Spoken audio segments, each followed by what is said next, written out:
Hello, everybody. Scott Golden here with the Pro Wrestling Logic YouTube channel and the AEW Dynamite review for the 16th of September 2020. Yet again, another really good show. Not to say that everything was perfect, it wasn't, but such good wrestling in the wrestling matches on the show, some good storyline advancements, surprises, which is rare in wrestling in 2020, and other really cool stuff. So Dynamite opens with Jurassic Express, and they're already in the ring for their non-title match with FTR. Young Bucks come into the ring. They nail the referee with super kicks. The announcers basically make a big deal out of the fines that they're gonna get again, and that they've kind of gone heelish anyway. So the Bucks make their way to the back. They throw a good bit of money at Tony Khan for their fines in advance. And then they cross paths with FTR, who make fun of the Bucks. So I get this storyline now. I get it. They super kick people that are insignificant because they realize they're insignificant. Think about it. They super kick an announcer no one cares about. Now they super kick a referee. Next week they'll super kick someone from the concession stands. It makes perfect sense. They're showing their insecurity on national television. Because other than that, I can't make any sense of this. Anyway, FTR with Tully Blanchard defeat Jurassic Express. Beautiful match in general here. It's phenomenal. Jungle Boy and Dax go at it in the beginning. They trade hip tosses. Luchasaurus and Crash come in, and Jurassic Express nails some double team moves. Jungle Boy hits a senton off the shoulders / back of Luchasaurus. Crash and Jungle Boy end up as the legal man in the ring, and Crash hits a beautiful power slam. They work over Jungle Boy for the next several minutes. Luchasaurus gets a hot tag, goes nuts, hits pump kicks, nails a standing moonsault for near fall, and Jungle Boy blind tagged himself in. And then we see a tail whip from Luchasaurus, and Jungle Boy covers for near fall. FTR gives Jungle Boy just amazing amounts of cradles and near falls and all sorts of stuff. They actually look like they cared about winning. Been forever since a team's done this consistently. Hope they do this every match. Jungle Boy hits a high cross. Dax holds the tights. Jungle Boy reverses it and gets another near fall. Jungle Boy has really, really improved. Anyway, Jungle Boy and Dax trade strikes, and Luchasaurus brawls with Cash on the floor. Jungle Boy gets a near fall with an inside cradle. Cash gets attacked by Luchasaurus leaping over the barricade. Too many over the barricade leaps tonight, for my taste. Anyway, Jungle Boy tries a sunset flip near the ropes, and Cash and Blanchard flip Dax over and reverse the cradle, and Dax pins Jungle Boy with help from his team. Obviously, your announcers, Jim Ross, Tony Schiavone, and Excalibur. I have actually found an announcer or a guy who tried commentary worse than Excalibur. His name is Kenny Omega, and he will be up later tonight. My gosh, that was a bad idea. Anyway, Alex Marvez approached a injured Matt Hardy. Chris Jericho comes up with the bat and basically mocks Hardy being down.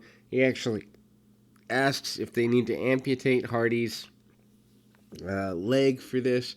So I assume we're going to get a Hardy versus Jericho program. Much safer for Hardy than what he's been doing lately. Kenny Omega joined the commentary team for the next match. This is where everyone with a mute button will want to use it. This was miserable. Match was great, but the commentary by Omega was just, does this guy even know how to speak in adult sentences. He's just he was completely nervous, like a schoolboy meeting his first girl or boy crush, whatever. It was just awkward. Anyway, Omega was questioned by Shivani as to whether he why he didn't take this match as a tag team match as it was offered that way to him. He said he was focusing on singles. Hangman Page did defeat Frankie Kazarian. Really good match. Striking exchange early. Hangman nails a springboard clothesline and a plancha, and he's definitely looking toward the guy as a guy who could go places if they let him. Kazarian goes over on Page in terms of offense for a little bit. Cage blocks a fisherman suplex several times, and Kazarian finally gets it for near fall. Kazarian grabs a face lock, and Page blocks a swinging DDT, hits a standing shooting star press for near fall, which was well done for a guy his size. Kazarian blocks a sliding lariat, but gets hit with one anyway, and then gets hit with a DVD for near fall. Slingshot cutter by Kazarian. Kazarian tries another springboard. Page blocks it, hits a Liger bomb for a near fall. Kazarian avoids the buckshot lariat for the second or third time in the match. And then they go into the right hand. Page hits a clothesline on the floor. Kazarian gets back inside the ring. They trade strikes again.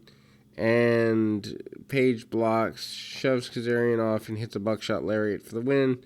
Omega leaves the commentary table immediately without even acknowledging his former partner. The announcers seem to be insulted by this. Anyway, and then Adam Page drinks a beer mid-ring for the win. There's a video package hyping the parking lot fight. I do not think this should have been the main event, but with all they did in it, it makes sense that it was. MJF with Wardlow defeats Shawn Dean. Literally, this match was about 15 seconds. Dean has his arm taped up going in. MJF uses a thumb to the eye and hits a salt to the earth, and Dean taps out immediately. Couldn't they have had another enhancement talent that they didn't see anything in do this spot? Wardlow comes in, beats down Dean post-match. MJF cuts a promo. He calls Jon Moxley a cheater. He demands that Justin Roberts introduce him as the undefeated, undisputed, uncrowned champion of AEW. He teases joining a faction and says whether he picks a group or not doesn't matter because he's better than you and you know it. Decent little promo. Didn't really go anywhere, but it's okay. Taz does a review of the moves of Ricky Stark. Well, the finisher anyway.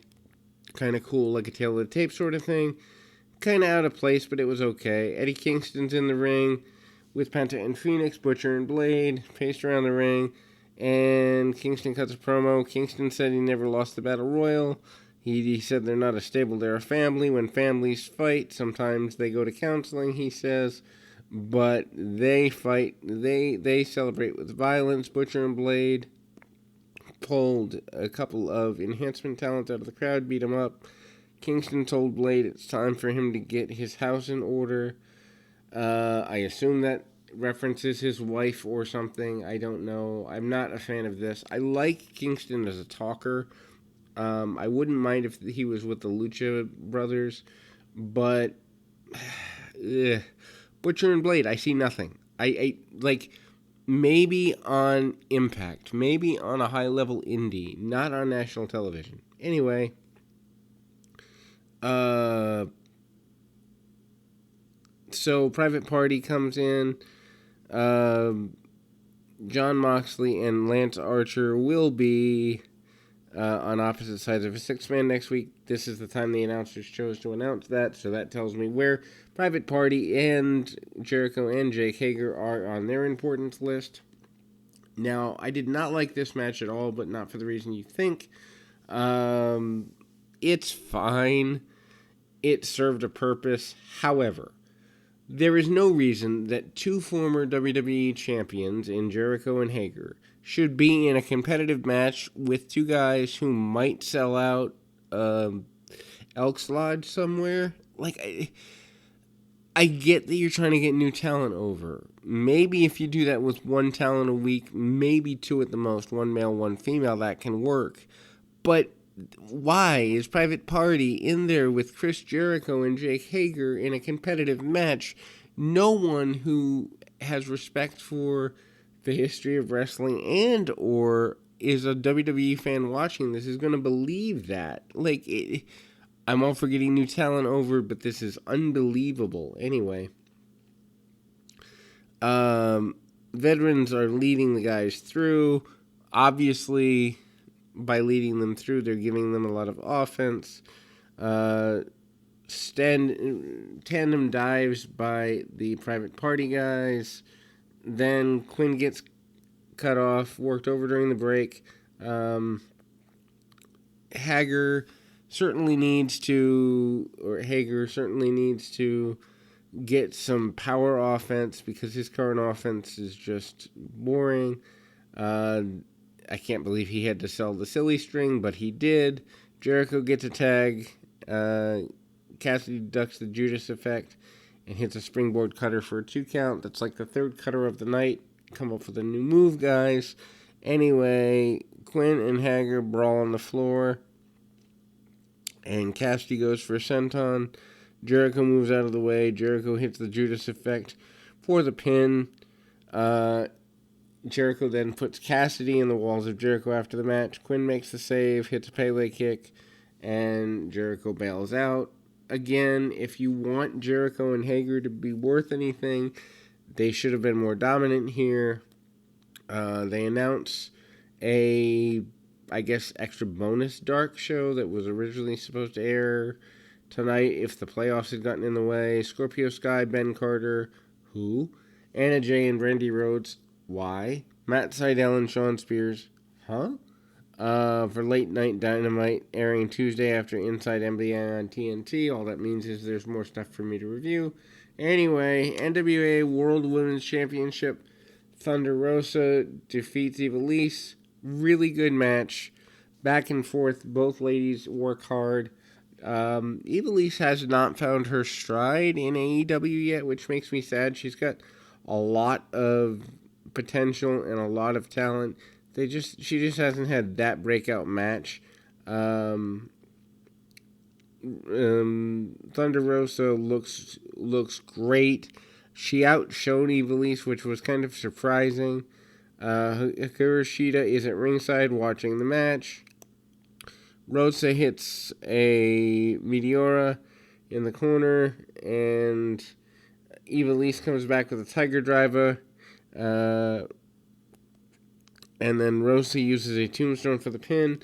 Good back and forth match. More all Japan womenish, not at that level, but just the rapid movement as opposed to telling a real story. I'd love to see Thunder Rosa as a main roster person. I also want to see the NWA championship, including Nick Aldis, the NWA champion on this show, but I don't know that we'll see that. Anyway,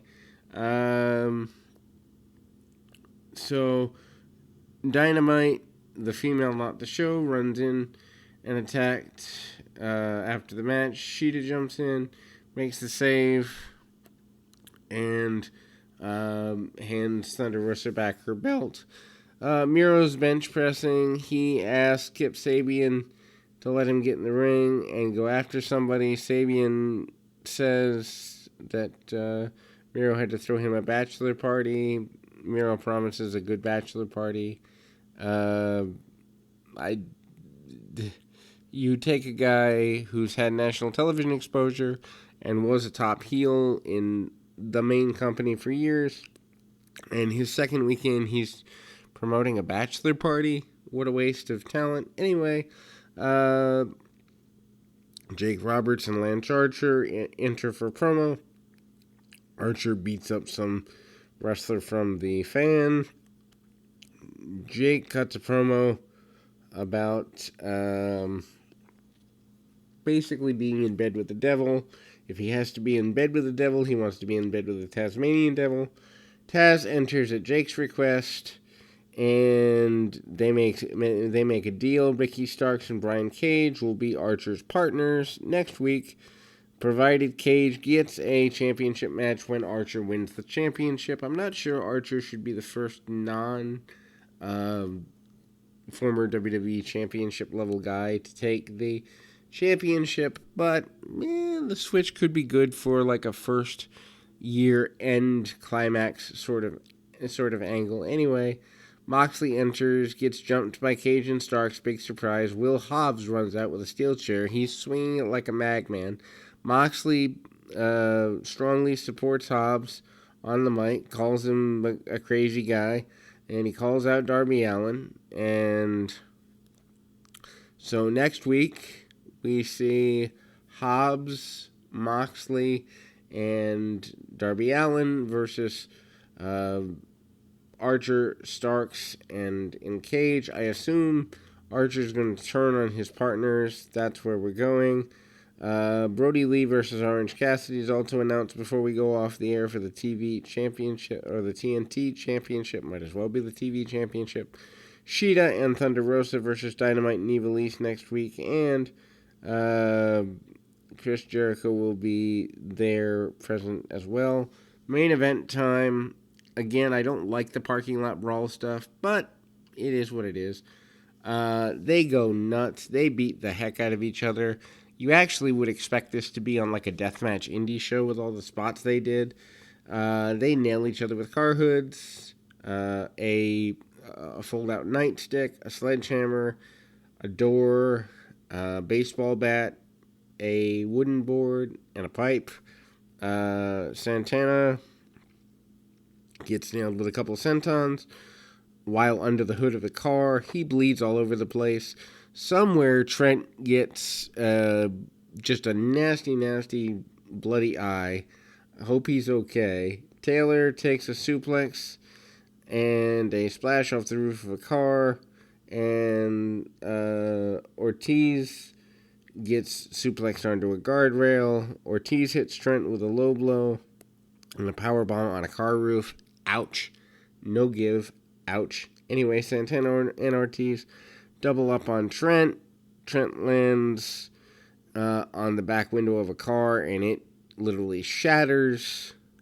He's a bloody mess. I can't believe actually TNT allowed this.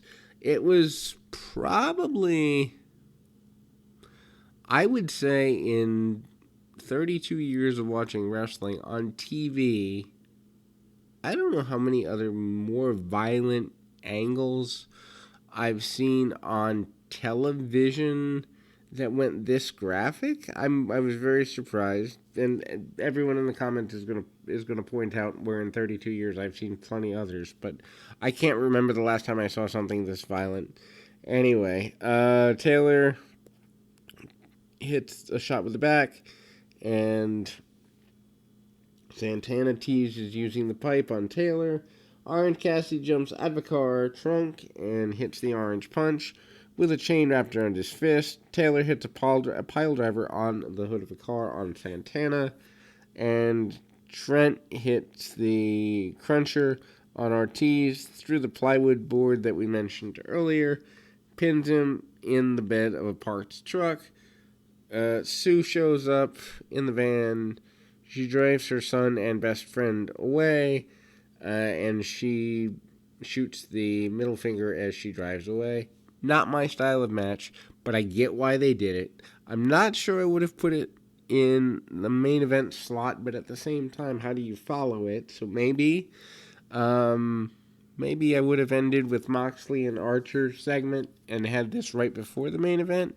Moxley being the bigger star, people are flipping around on TV. Overall, wrestling-wise, a really good show. A couple of goofy things, but overall, I'd say maybe an 8 out of 10. NXT that I just finished watching, well, not at this level. Nothing bad, but certainly not at the level of AEW this week. We will be back with more right after this.